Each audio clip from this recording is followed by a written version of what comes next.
Hey everybody, welcome to MyHR Facebook Live number 7. For those of you that have been with us for the whole time, you sort of know the deal. For those that are new, welcome. Thanks for those watching live. If you're not, or if you know somebody that may want to see this, we do record them. They're available on our YouTube channel, our Facebook page and our LinkedIn page after the event. These are designed to be interactive sessions, so please ask questions. You can just type it into the Facebook Messenger or chat service there and they'll come through. I've got someone in the room that helps me out with that and they'll read the questions out. We can answer them as we go.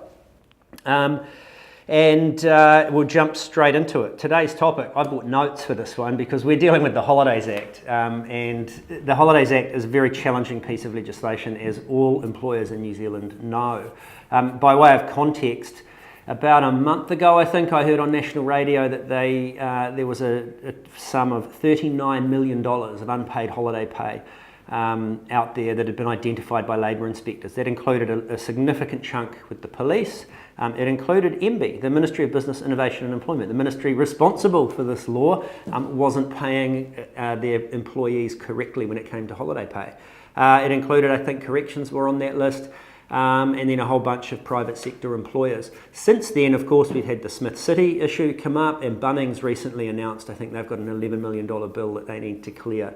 Around the same time, I did hear that Spark were looking into this as well. If anyone out there is from Spark, they might let us know. But there was some, large companies throughout the country, McDonald's as well, were all auditing themselves before they got picked up by a labour inspector. So there are real challenges here, and I'm pretty blunt about this piece of legislation. I've worked, obviously, in New Zealand for ages, the UK, Australia. I think the Holidays Act 2003 is the worst piece of employment law I've ever seen. It's terrible and it's unworkable, and it's recently been called that by our current government, which I think is fantastic. There's a working group now coming together to look at this. However, we're running this session today because even though there's a working group looking at the Holidays Act, we don't expect any changes for probably at least 2 years. And I think and I hope that there's enough momentum out there to maybe speed that process up. This is a difficult piece of law that is costing people money. And I don't think non-compliance is a result of employers not wanting to do the right thing. It's a result of people just not being able to figure out what should and should not be paid. There are much easier ways to be fair. I'm pushing for an election slogan next time round that says, "Make New Zealand great again, abolish the Holidays Act." I'd vote for the McGillicuddy Serious Party if that was their slogan. So anyway, let's not politicise the issue and let's sort of jump straight into it, the Holidays Act.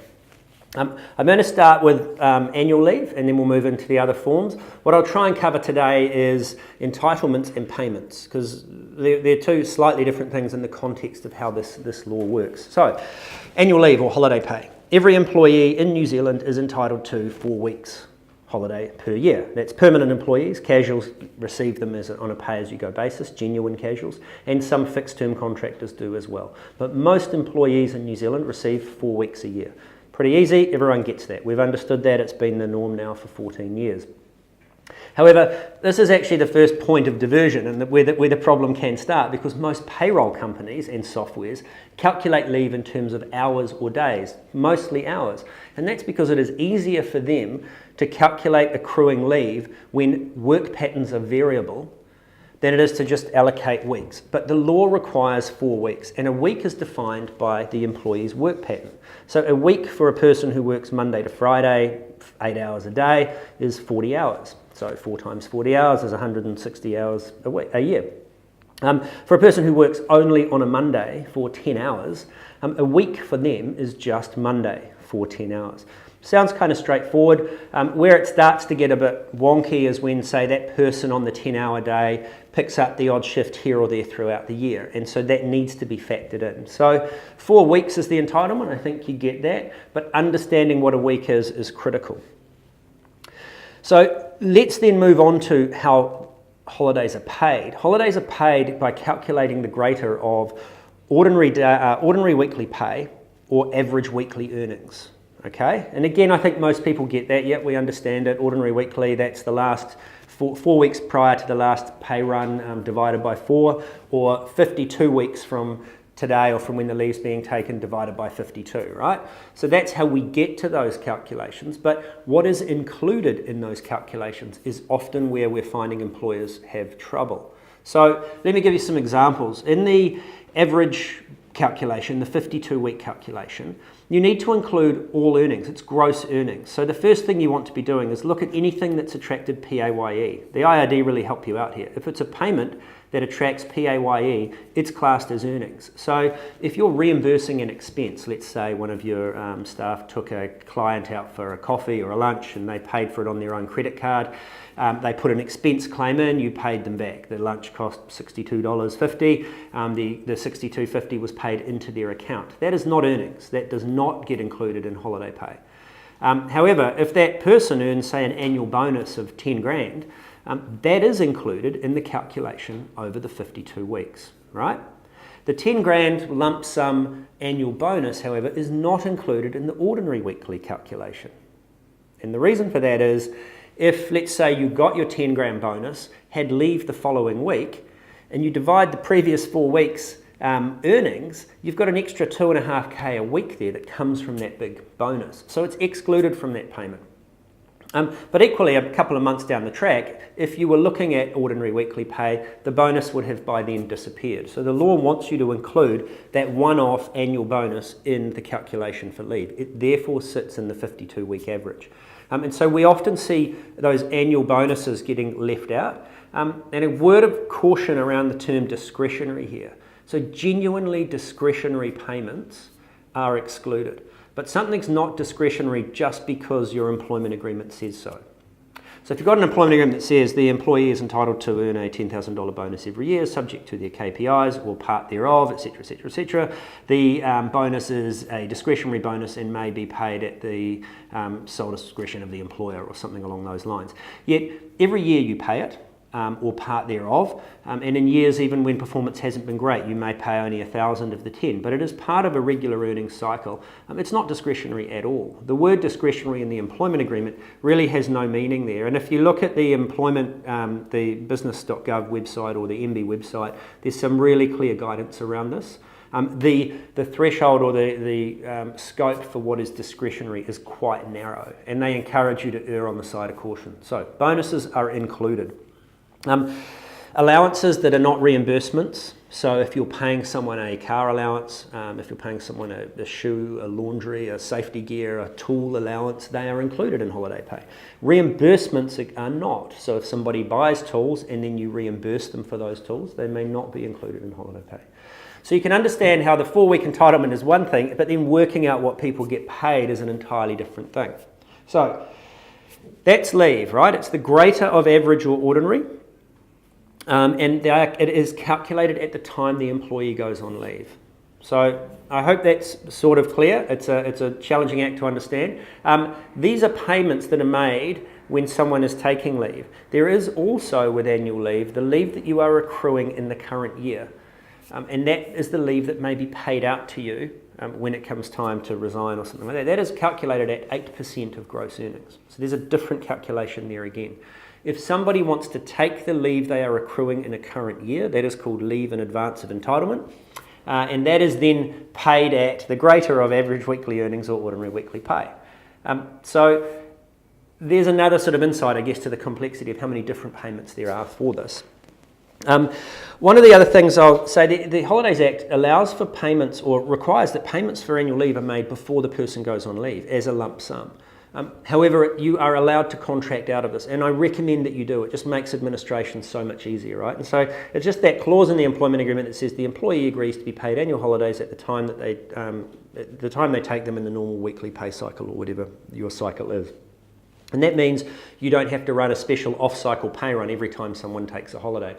But if you don't have that clause in there, it defaults to the legislative requirement, which is a lump sum in advance. Now, I do know some employers that don't mind that. They're quite happy if someone's taking a 3-week holiday to Bali that they pay them a lump sum of all of their holiday pay on the Friday before they jump on the plane. No problem. But just be aware that the reason that clause exists in the agreement is because the Act defaults you to the lump sum payment. Whew, right, annual leave, there you go. I feel like I need a whiteboard here to kind of draw some diagrams and things to keep this going. But that's the sort of overview of annual leave. Any questions about that, fire them through. So let's move on to what MB call BAPS, B-A-P-S, because we all needed another acronym in our life. And that is bereavement leave, alternative holidays and public holidays. And these are lumped together because when it comes to payment, they all have the same criteria, but the entitlements are slightly different. So let's deal with entitlements here. Sick leave. So every employee in New Zealand gets 5 days sick leave per year. A couple of things about sick leave that are often misunderstood.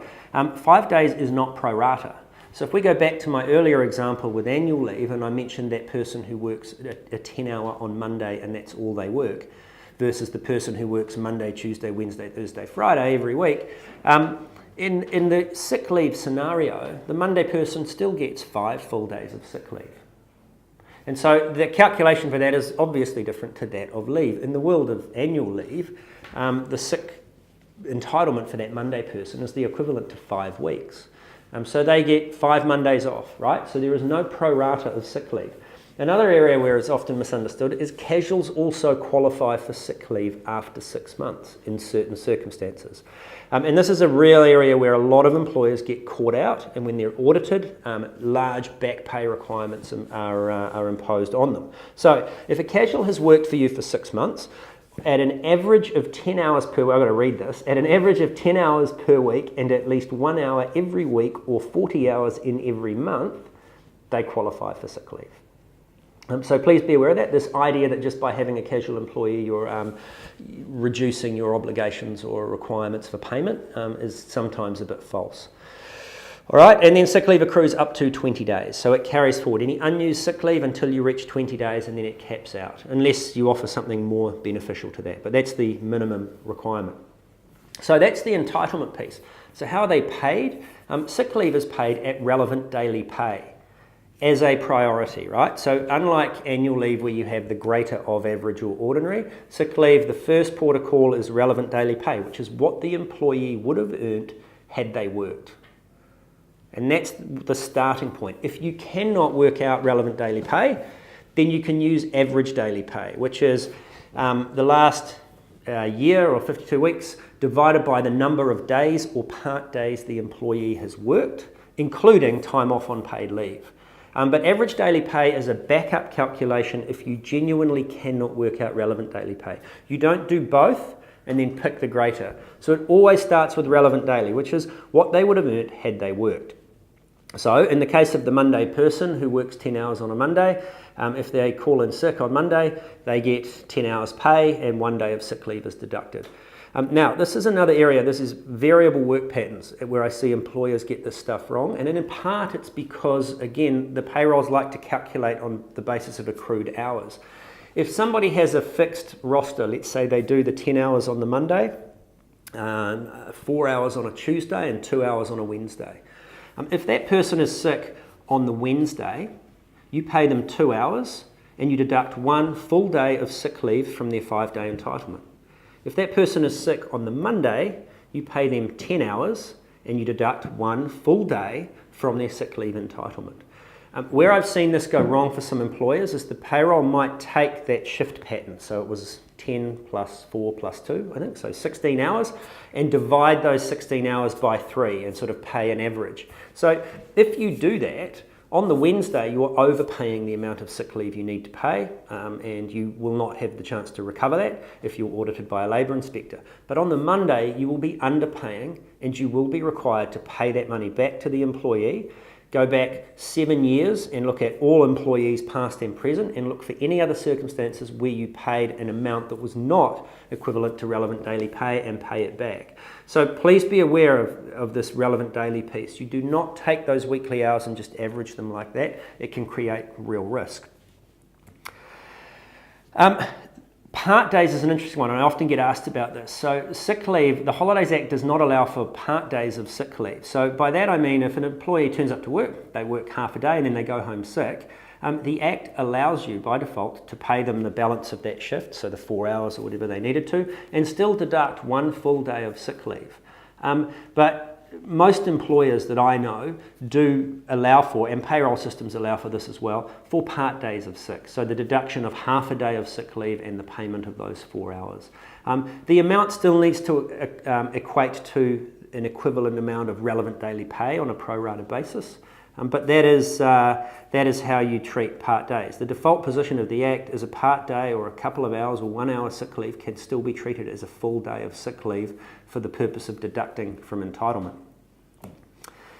All right, that's sick leave. So the last one, as you can see, this is quite a heavy topic. I don't want to spend hours and hours putting people to sleep. So I'm going to jump now into public holidays because this is another area where we see issues, and issues come up quite a bit in this. One is the entitlement piece, and that is a person, an employee, is entitled to payment on a public holiday that would otherwise be a working day. So that is, had it not been for the public holiday, would they have worked? One example I use to illustrate this is an industry that we did some work with a number of years ago, and we won't name them, but they service schools. And so their employment agreements are very focused on term time work only. And I use the otherwise working day example here because a practice previously in the industry that has since changed was that Good Friday, when that fell at the end of term 1, was not treated as otherwise a working day on the basis that they were saying term 1 ended on the Thursday. Now, in actual fact, Good Friday in that situation is otherwise a working day for anybody. And case in point, this year when Easter did not fall at the end of term 1, the schools were open until Friday, and then they were knocked off for their school holiday. So in a situation where your employment agreement says you work during term time and Easter falls at the end of term 1 and into the holiday of that term 1 holiday, Good Friday is otherwise a working day because had it not been for the public holiday, the school would have been open, the people would have been working. Easter Monday is not otherwise a working day because that falls within the public holiday. Within the school holidays, which is a time that these people were not working. So that's an illustration of that. So even as an external provider to an industry or to a place that is closed, if they're closed due to the public holiday, you are covered by those public holiday entitlements. So what happens if you work on a public holiday that was otherwise a working day? You get paid time and a half for the hours that you work, and you get an alternative day, or a day in lieu as it's commonly called. If you only work a couple of hours on a public holiday, you get paid those 2 hours at time and a half, but you accrue an entire day off in lieu to be taken at a future time. If you work on a public holiday that's not otherwise a working day, you get called in to help out and cover, but you would not normally have worked on that day. You just get the time and a half. You don't get the alternative day. And if you're not required to work and it is a day you would normally have worked, you get paid a day off. The payment for your day off is the same as sick leave. It is relevant daily pay. So what you would have earned had you worked. So just be aware of that. It's not just a sort of, the contract says 8 hours, we're going to pay 8 hours. You must look at the relevant daily pay piece. And a closing point around this, after alternative holidays that get accrued, you can cash those out after 12 months, but not before. And I use an example of an employer, again, that we're not going to name. I heard this in a presentation somewhere. I think it might have been a labour inspector discussing this a few years ago. But an employer who was operating in an industry where they worked 24/7. And people worked all days, and so they generally had employees who had 11 alternative holidays available to them in addition to their 20 days of leave. And what this employer did in consultation with the employees is he put it to them that when they worked a public holiday, why not just get the time and a half and their alternative holiday paid at the same time? And everyone thought this was a great idea, effectively double time and a half for working a public holiday. Suddenly it was easier to get staff on Christmas Day and New Year's Day, and everyone was winning. Employees thought it was great, the employer thought it was great, he was paying the same entitlement he would have, but he wasn't having to accrue for a year and then add all this administration in 12 months' time. However, as nice as that seemed, it's not in accordance with the legislation. The labour inspector ruled that it was in breach of the law, and he was required to go back and pay all of his employees, past and present for the past 7 years, the alternative holidays they would have been paid after 12 months. So it was about 120k, so it was significant. So you must follow the law. Even if what you're doing appears to be, or is approved by everybody, if it's in breach of the legislation, you'll get found out. and have to back pay. So as you can see, sick leave, public holidays, annual leave, bereavement leave, all of these different types of leave, all with slightly different entitlement requirements and all with slightly different ways of calculating them. It's no wonder that the legislation is causing issues for employers. I guess the summary and the headline point here, because we're about to wrap it up, is simply that yes, it is complex. And complexity is not an excuse for not getting it right, and we're seeing more and more activity from labour inspectors out there having a go at employers. So take the time to calculate this stuff properly for each individual employee each time they take leave. And when the inputs into your payroll systems are correct, you'll generally find the outputs are good as well. There's sort of three people in this mix. There's the payroll companies, there's the ministry, and there's employers. And there's a bit of this going on. But ultimately, it will fall back to the employer to get it right. You can't ring your payroll provider and ask them to reimburse you or to sort it out, because the payrolls will often just say, well, your inputs were incorrect in the first place. So be really careful about this. Don't just make broad-based assumptions and averages. Do the calculations properly, and you're in good shape. But engage us in a chat. This topic is far more complex than a 15-minute Facebook Live session can cover. So please feel free to ask questions. We'll come back to you through Facebook. And all right, we've got a question. We've got a few. We've got several questions. Oh, we've got several questions. Okay. Here we go. Thanks, man. Start with this one, and then just that one and that one. Okay, so Donna Lee, maternity leave, is topping up common? No, Donna Lee, actually it's not common. It's not something we see often. So by topping up, I'm assuming there's a couple of instances where you might top up. So one, during the paid period of leave that is paid for by the ARD, that's the amount that's soon going up to 26 weeks. And it is an amount that is fixed at a sum that the IRD, I think, benchmark or means test in some way against average salary probably, and you get paid that amount or what you would have earned if the amount you would have earned is less than that. Most employers, in fact, I'm not aware of any employers who top up that amount to full pay. Now, I'm sure there are some out there, maybe some of the bigger companies, maybe in some of the public sector. But if you know of any, let us know, but we're not aware of any. Let's see, who have we got here? Jacques Hopkins. Can you not use alt holidays until 12 months after it's earned? No, mate. So that question is, you can use your alternative holidays within the 12 months that they're earned. It's after 12 months that you're allowed to cash them out, right? So in the first version of the Holidays Act, it used to actually say that the employee was allowed to dictate when they took the alternative holiday.